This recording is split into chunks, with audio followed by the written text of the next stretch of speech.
La victoria es segura. La oligarquía colombiana ya está derrotada. Lo único que tenemos que hacer, además de defender la democracia, es ir al vecino y a la vecina, tocarles la puerta a aquellas familias que aún no creen en el cambio en Colombia. Es, si se trata de un joven, de una joven, hablar con el padre, hablar con la madre, hablar con el abuelo y la abuela y convencerlos, convencer al vecino o al abuelo del cambio de Colombia, del momento histórico único que la providencia y las luchas de la gente lograron producir.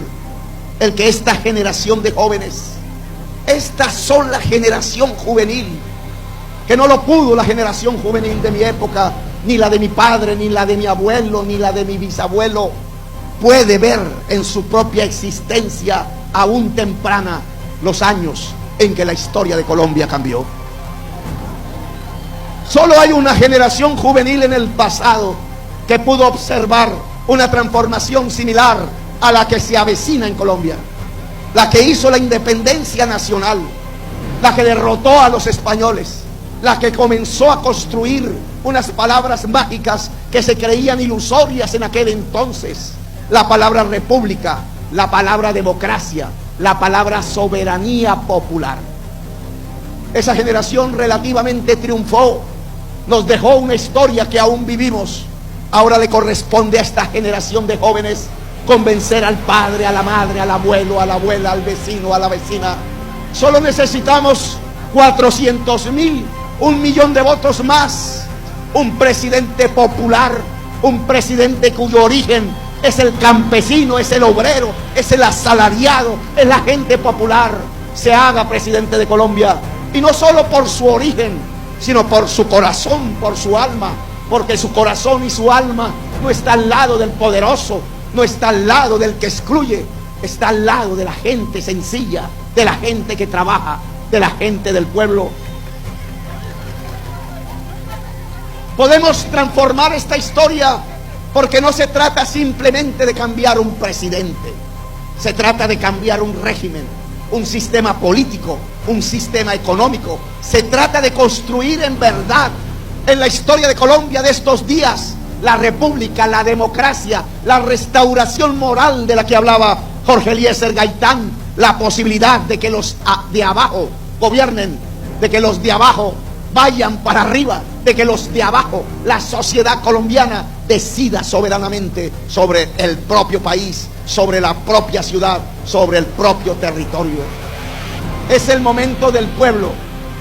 Ha llegado el momento del pueblo colombiano.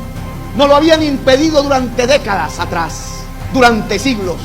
Habían asesinado a quienes intentaban dirigir las transformaciones democráticas de Colombia.